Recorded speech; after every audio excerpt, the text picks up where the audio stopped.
اعوذ باللہ من الشیطان الرجیم بسم اللہ الرحمن الرحیم الحمد للہ رب العالمین والصلاة والسلام علی اشرف الانبیاء والمرسلین وآلہ الطیبین الطاہرین۔ اعوذ باللہ من الشیطان الرجیم وَإِذْ صَرَفْنَا إِلَيْكَ نَفَرًا مِنَ الْجِنِّ يَسْتَمِعُونَ الْقُرْآنَ فَلَمَّا حَضَرُوهُ قالوا انصتوا فلما قضي ولوا إلى قومهم منذرين۔ سورہ احقاف آیت 29۔ اور یاد کیجئے جب ہم نے جنات کے ایک گروہ کو آپ کی طرف متوجہ کیا تاکہ قرآن سنیں، پس جب وہ رسول کے پاس حاضر ہو گئے تو آپس میں کہنے لگے خاموش ہو جاؤ۔ جب تلاوت ختم ہو گئی تو وہ تنبیہ یعنی ہدایت کرنے اپنی قوم کی طرف واپس لوٹ گئے۔ اسلامی تعلیمات اور قرآنی تعلیمات کے تحت یہ مسلمات میں سے ہے رسول اللہ صلی اللہ علیہ وآلہ وسلم انسانوں اور جنات کی طرف مبعوث ہوئے ہیں، یا معشر الجن والانس کر کے، اور سورہ رحمان میں فَبِأَيِّ آلَاءِ رَبِّكُمَا، اور جن و انس دونوں سے خطاب ہے۔ تو اس آیت کے شان نزول میں حضرت ابن عباس اور سعد ابن جبیر کی روایت ہے کہ رسول اللہ صلی اللہ علیہ وآلہ وسلم طائف کے لوگوں سے نا امید ہو کر واپس مکہ کی طرف روانہ ہوئے۔ آپ ایک مرتبہ تبلیغ کے لیے قرآن کے احکام سنانے کے لیے طائف تشریف لے گئے تھے۔ طائف بھی ایک بہت اس زمانے کے مکہ کے بعد یا مکہ جتنا بڑا شہر تھا اس زمانے میں۔ آپ طائف تشریف لے جاتے ہیں، وہاں لوگوں میں قرآن پڑھ کے سناتے ہیں، کوئی آپ کی بات سننے کے لیے آمادہ نہیں ہوا۔ پھر لوگوں سے نا امید ہو کر کے آپ واپس تشریف لا رہے تھے۔ طائف اور مکہ کے درمیان میں ایک پہاڑ کو عبور کرنا ہوتا ہے، اور وہاں سے آپ عبور کر کے واپس آ رہے تھے تو آپ بطن نخلہ نامی جگہ آپ فجر کی نماز میں قرآن کی تلاوت فرما رہے تھے۔ فجر کا وقت ہوا، وہاں پہ سفر کرتے ہوئے اس وقت وہاں سے جنات کا ایک قافلہ گزر رہا تھا، تو انہوں نے قرآن کی تلاوت سنی۔ قرآن کی تلاوت سن کر کے ان لوگوں نے کہا کہ رک جاؤ سنو کیا ہے یہ قرآن۔ قرآن کی تلاوت اتفاقی بات نہیں تھی، اللہ کا ارشاد ہے وَإِذْ صَرَفْنَا، جنات کے ایک گروہ کو ہم نے آپ کی طرف بھیجا تھا۔ کوئی اتفاقی حادثہ نہیں تھا، اس جنات کا وہاں سے گزرنا رسالت مآب صلی اللہ علیہ وآلہ وسلم کا اس جگہ نماز پڑھنا، فجر کی نماز پڑھنا، یہ ارادہ الہی کے مطابق وقوع پذیر ہوا۔ چنانچہ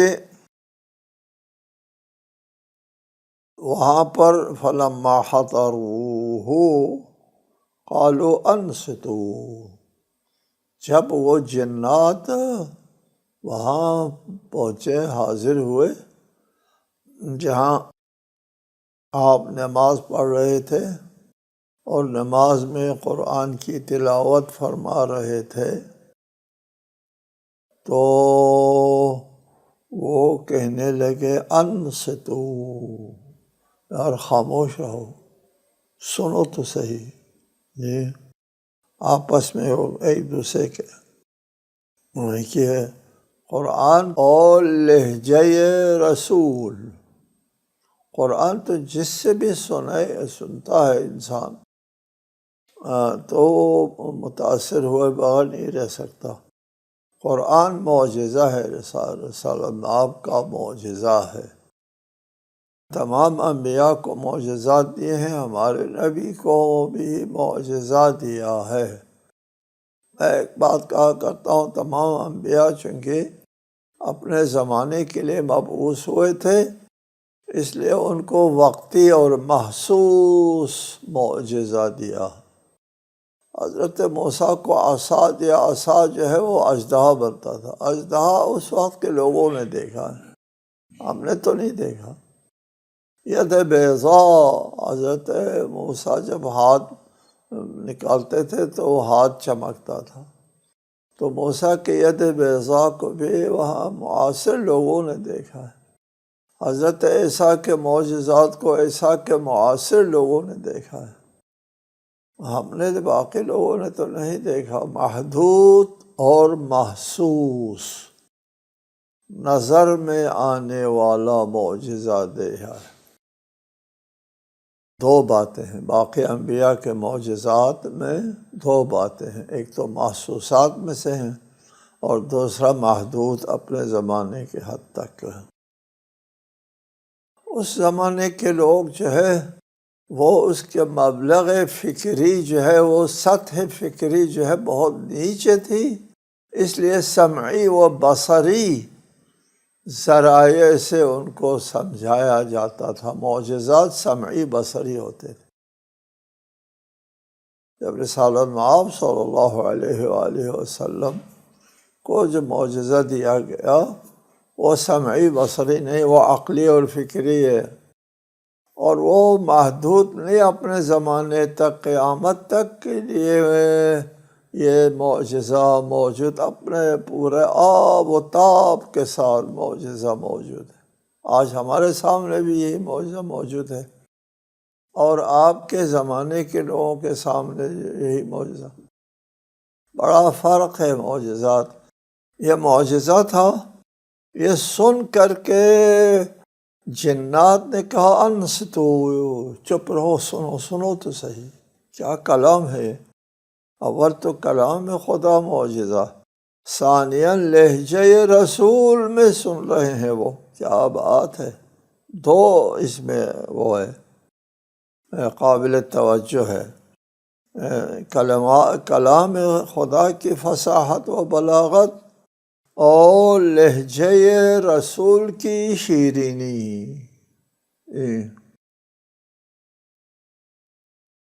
اور ان لوگوں نے تلاوت سنی۔ فلما قضی، اور جب تلاوت ختم ہو گئی تو ولوا الی قومہم، یہ جنات اپنے قوم کی طرف پلٹ کر کے چلے گئے،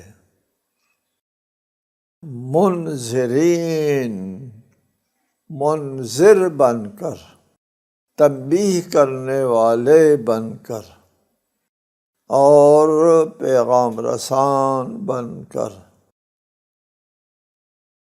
ایک منذر آتا ہے اللہ تعالیٰ کی طرف سے، رسولوں کو بھی منذرین کہتے ہیں۔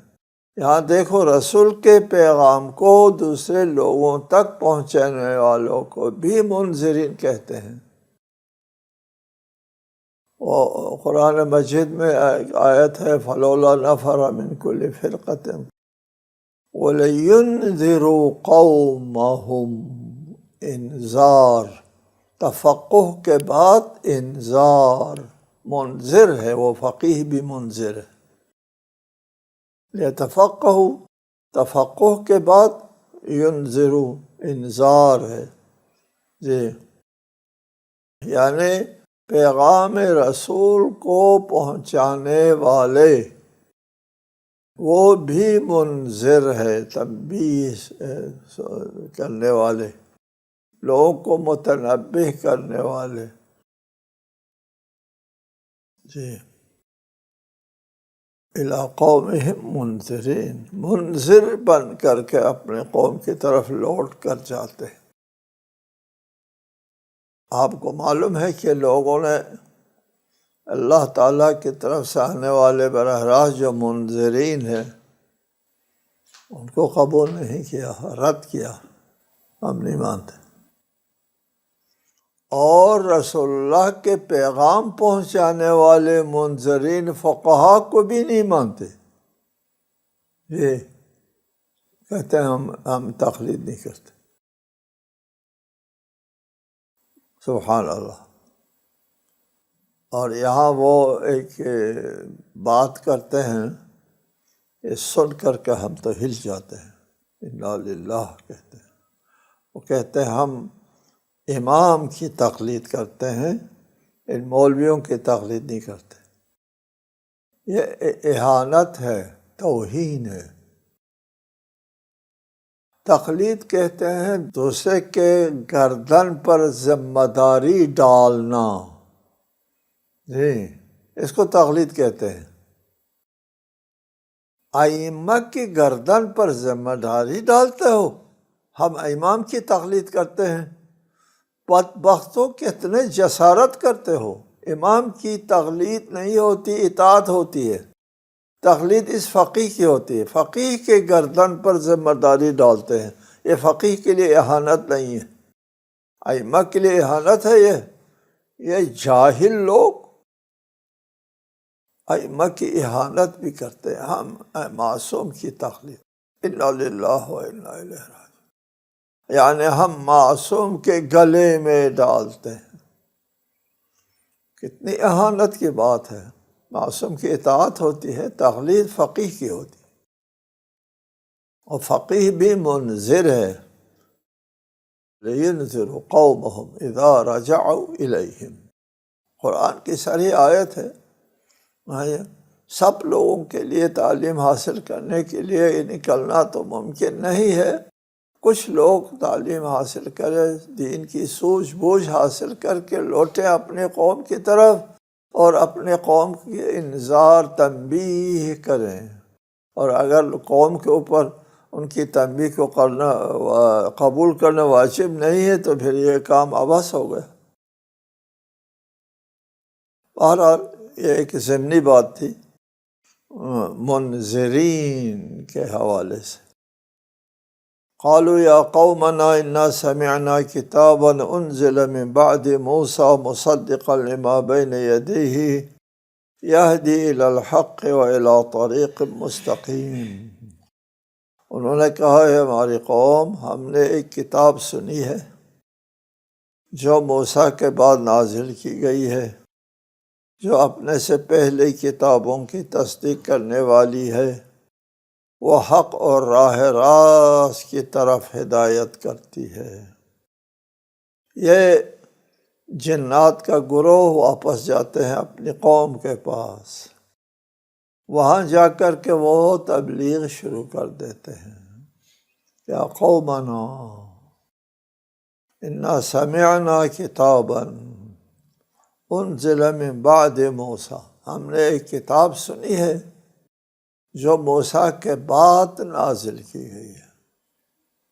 موسیٰ کے بعد، ایسا کے بعد کہنا چاہیے، کیوں فرمایا موسیٰ کے بعد؟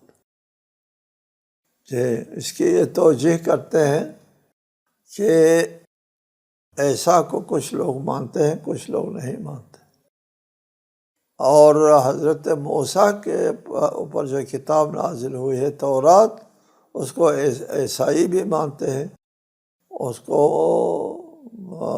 یہودی بھی مانتے ہیں، اس کو مسلمان بھی سب لوگ مانتے ہیں تورات کو، اس لیے من بعد موسیٰ کہا ہے۔ موسیٰ کی رسالت جو ہے وہ متنازع نہیں ہے، ایسا کہ متنازع ہے۔ جی، حضرت ابو طالب نے بھی کہا تھا رسولا من بعد موسیٰ، کہ محمد موسیٰ کے بعد رسول بن کر کے آیا ہے۔ ہاں جی، جی، حضرت ابو طالب نے بھی کہا یا رسولا کا موسیٰ، اس طرح کی تعبیر ہے۔ موسیٰ من بعد موسیٰ مصدق لما بین یدیہ، اس کتاب کی خاصیت یہ ہے کہ اپنے سے پہلے جتنی آسمانی کتابیں آئی ہیں، تورات و انجیل و زبور، ان سب کی تصدیق کرتی ہیں۔ یہ کتاب تمام کتب آسمانی کی تصدیق کرنے والی ایک کتاب ہم نے سنی ہے، اور اس کتاب کا مطمع نظر یہ ہے یہدی الی الحق، یہ حق کی طرف ہدایت کرتی ہے اور راہ راست کی طرف، صراط مستقیم کی طرف ہدایت کرنے والی ایک کتاب ہم نے سنی ہے۔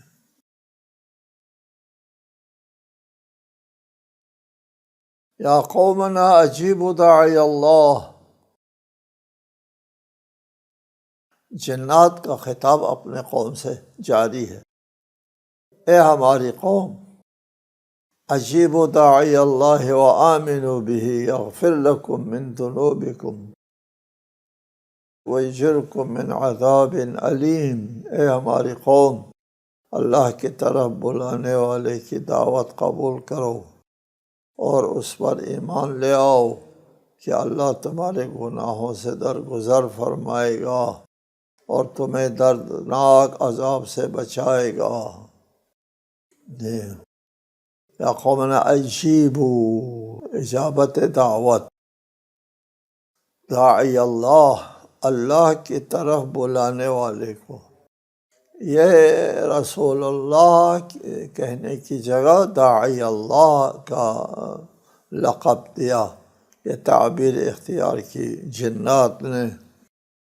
ہو سکتا ہے جنات کے معاشرے میں یہ لفظ زیادہ مانوس ہو، زیادہ قابل فہم و درک ہو رسول اللہ کہنے سے داعی اللہ کہنا، اس لیے کہا عجیب داعی اللہ، داعی اللہ، اللہ کی طرف دعوت دینے والے کو مان جاؤ، قبول کرو۔ اس کا کیا نتیجہ ہوگا کہ ابھی تک تو ہم مشرک رہے، کافر رہے، نہیں مانتے ہیں، آج ماننے کے بعد یغفر لکم من ذنوبکم، اگر مان لو تو تمہارے گزشتہ تمام گناہ معاف ہو جائیں گے۔ وَيُجِرْكُم مِّنْ عَذَابٍ عَلِيمٍ، دردناک عذاب سے بھی تم کو نجات ملے گی۔ دو باتیں، عذاب نہیں ہوگا اور گناہ معاف ہو جائیں گے۔ یہ ہمارے ہاں مسلمات میں سے ہے کہ کافر جب ایمان لے آتا ہے تو ایمان تمام گناہوں کے لیے کفارہ ہو جاتا ہے۔ یہ تمام فرض کر لے پوری زندگی وہ گناہ کرتا رہا، شرک کرتا رہا، کفر کرتا رہا، اور مرنے سے ایک دن پہلے مسلمان ہو گیا، مسلمان ہونے کے بعد بیمار ہو گئے، مر گیا، نجات، سارے گناہ معاف۔ یہ ایک دن کا حصہ مسلمان کے، اس میں کیا گناہ ہوگا، سبحان اللہ۔ جی، ایمان تمام گناہوں کے لیے کفارہ ہے۔ یغفر لکم من ذنوبکم، ایمان لے آؤ، وہ تمہارے گناہوں کو معاف کر دے گا۔ وَمَن لَا يُجِبْ دَاعِيَ اللَّهِ فَلَيْسَ بِمُعْجِزٍ فِي الْأَرْضِ وَلَيْسَ لَهُ مِن دُونِهِ أَوْلِيَاءُ أُولَٰئِكَ فِي ضَلَالٍ مُّبِينٍ۔ اور جو اللہ کی طرف بلانے والے کی دعوت قبول نہیں کرتا وہ زمین میں اللہ کو عاجز نہیں کر سکے گا، اور اللہ کے سوا اس کا کوئی سرپرست بھی نہیں ہوگا۔ یہی لوگ کھلی گمراہی میں ہیں۔ یہ ابھی تنبیہ جاری ہے۔ جنات جو ہے اپنی قوم سے گفتگو کر رہے ہیں کہ داعی اللہ کو مان جاؤ، اگر نہیں مانتے تو اللہ سے تم کو کوئی نہیں بچا سکتا۔ یہ اللہ کو کوئی چیز عاجز نہیں کر سکتی تم کو عذاب دینے سے،